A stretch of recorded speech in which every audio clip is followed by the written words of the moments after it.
Hello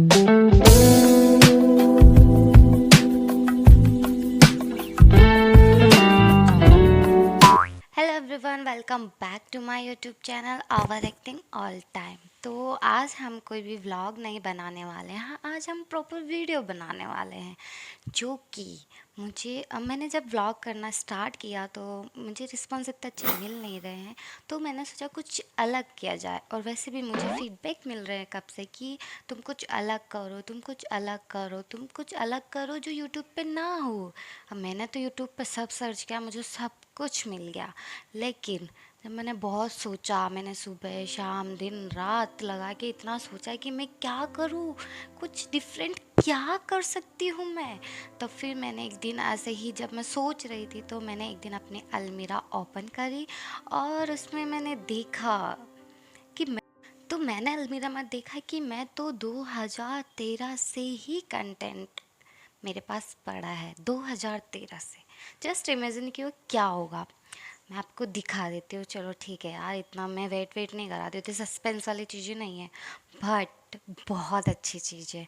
मैंने जब जब अलमीरा खोली तो मुझे देखी मेरी ये डायरी, जो कि 2013 से है। मैंने इसमें मतलब मैंने लिखना स्टार्ट किया तब मैं आई मीन 8 तो 9th। बट ओ वाओ, मैंने सोचा वाओ मुझे क्या चीज़ मिली है। और जो मेरे पास स्टोरीज़ है ना, वो इतनी अच्छी, स्कूल से रिलेटेड इतनी अच्छी है।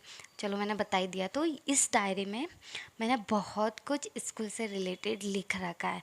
हम बेस तो इसमें मैंने 2013 से लेकर 2015 तक की मेरी स्कूल की हर स्टोरी इसमें लिख रखी है। और जब मैंने इसको खोल के पढ़ा तो मुझे इतनी हंसी आई, इतनी हंसी आई कि मैं पागल में कुछ भी लिख देती हूँ। तो मैंने सोचा कि जब मैं हंस रही हूँ तो आपको हंसाना भी बनता है।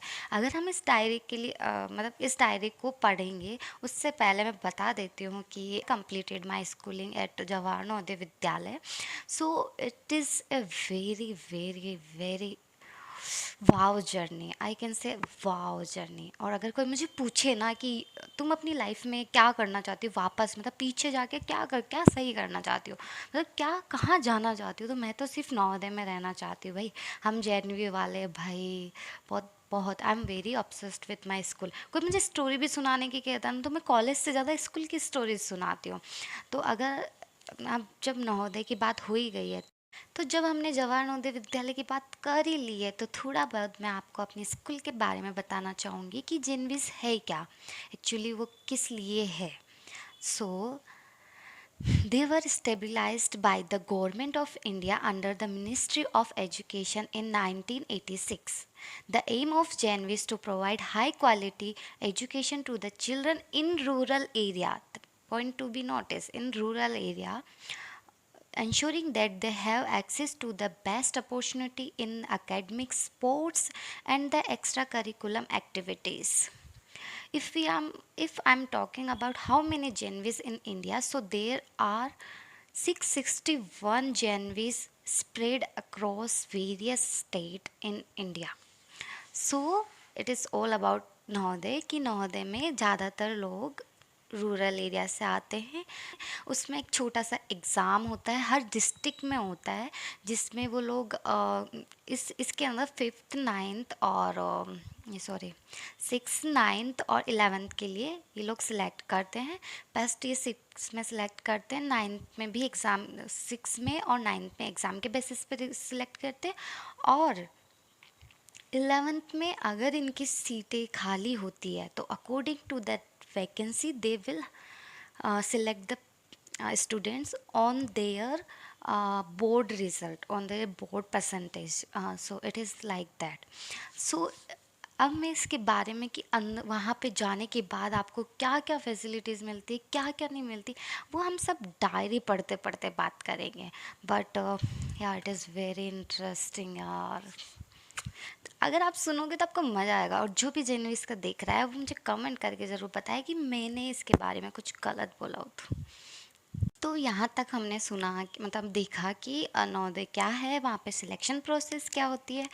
तो मैं अपनी एक स्टोरी सुना देती हूँ यहीं पे कि जब हमारा जो एग्ज़ाम हुआ था वो बहुत लेट हुआ था। मतलब फरवरी में होता है एग्ज़ाम, जो भी 5th में हम फरवरी में होते हैं, तो हम उसका एग्ज़ाम देते हैं, ठीक है। बट हमारा एग्ज़ाम कैंसिल हो गया, शायद उस टाइम इलेक्शन चल रहे थे, तो हमारा एग्ज़ाम नहीं हुआ, ठीक है। तो हमने सोचा अब नहीं होगा, क्या पता नहीं लेंगे इस साल, नहीं सिलेक्ट करेंगे। तो फिर जब वेकेशन, मतलब समर वेकेशन से जब मैं वापस स्कूल गई, तो मेरे स्कूल के प्रिंसिपल वगैरह ने बुला के, जितने ने भी हमने फॉर्म भरा था, हम सबको बुला के फिर उन्होंने हमें एग्ज़ाम हॉल का टिकट दिया। ओ भाई, हमने सोचा अब क्या करेंगे, 10 को एग्ज़ाम था शायद, और 5-6 को उन्होंने हमें एग्ज़ाम हॉल का टिकट दिया। तो हमने सोचा जो भी है, अब जितना भी पहले पढ़ा हुआ था उतना ही पढ़ेंगे। उसके बाद तो फिर उसके बाद क्या हुआ कि फिर गए एग्ज़ाम देने। तो वहाँ पे मैं एग्ज़ाम दे के बाहर आ रही थी, तो क्या हुआ कि एक लड़की आई मेरे पास। वो मुझे बोली कि मेरा एग्ज़ाम बहुत अच्छा गया है, अब ये लोग मुझे सिलेक्ट कर लेंगे।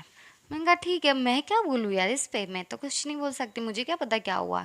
और मेरा ऐसा था कि ठीक है यार, मुझे पता भी नहीं कि एग्ज़ाम में मैं क्या करके आई हूँ, ठीक है। तो जब ऐसी चीज़ हुई, तो मैं घर आई, फिर आना रिज़ल्ट ऐसा होता है कि 2-3 महीनों में आता है। जैसे अगर फरवरी में हो तो मई के अंदर आ जाता है, तो ऐसे 1-2 महीने लगते हैं। तो मैंने सोचा ठीक है, तो दिवाली के जब वेकेशंस चल रहे थे, तो उस बीच में ही रिजल्ट अनाउंस होना था, वो ऐसा फिक्स था, ऐसे कोई डेट वाइट। तो मैं रोज़ जाके, हमारे पास में एक अंकल रहते थे, उनके घर पे क्योंकि हमारे घर पे ना तो मतलब ऐसे एंड्रॉयड फ़ोन था, ना ही न्यूज़पेपर आता था। तो मैं उन अंकल के घर पे जाके रोज़ रोज़ उनके घर पे जाके अखबार में पूछती थी कि आज अंकल रिज़ल्ट आया क्या, आज अंकल रिज़ल्ट आया क्या, आज अंकल रिज़ल्ट आया। तो मैं रोज़ पूछती थी। तो एक दिन क्या हुआ कि ना मैं सो रही थी, मैंने कहा यार रोज़ रोज़ पूछती हूँ, आज तो क्या ही रिज़ल्ट आएगा, अभी भी नहीं आएगा। तो फिर जब है ना मैं सो रही थी, बहुत लेट तक सो रही थी, तो एकदम से ना वो पास वाले भैया बुलाने आए कि भाई मेरी मम्मी से पूछा कि रेखा कहाँ है, तो मेरी मम्मी ने कहा अंदर सो रही है। तो उन्होंने बोला कि उसका नवोदय का रिजल्ट आ गया। तो मेरी मम्मी ने कहा कि उठ, तेरा रिजल्ट आ गया। मैं भागती हुई गई उधर है। मैंने कहा अरे यार, मैंने मुंह भी नहीं धोया, ब्रश भी नहीं किया, मैं भाग गई, सीधा उठ के भाग गई कि हाँ बताओ।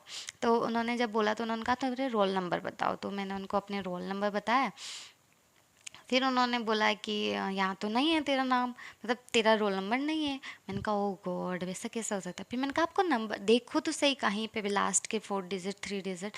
तो उन्होंने जब बताया, तो उन्होंने कहा हाँ है, नंबर था उसमें, रोल नंबर। बट ऐसा होता ना, एक लाइन में फिर आधा ही लिखते, फिर एक डैश लगा के नीचे लिख देते। तो डैश नहीं थी और नीचे नंबर था, मतलब पूरा ऐसा नंबर था, फिर कॉमा था। तो मैंने कहा ये मेरा नंबर ही है। तो उन्होंने बोला कि नहीं, मतलब उन्होंने ऐसा कुछ नहीं बोला, उन्होंने बोला कि हाँ ठीक है हो सकता है, लेकिन तुम वेट करो, क्योंकि अभी हम नहीं कह सकते कि तुम्हारा ही नंबर है, क्या पता वो इतना ही रोल नंबर हो।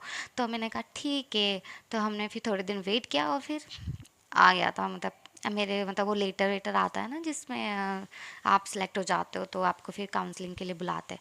तो वो लेटर आ चुका था, मम्मी के ऑफिस में आया था। और ठीक है, ये इतनी सी स्टोरी वो है। तो आगे की नवोदय की स्टोरी में कि हम कहाँ रहते थे, कैसे रहते थे, क्यों रहते थे, और क्या क्या होता था हमारे साथ, वो हम नेक्स्ट वीडियो में बात करेंगे, वरना ये वीडियो बहुत लंबी हो जाएगी। अभी तो मुझे इसे एडिट भी करना है।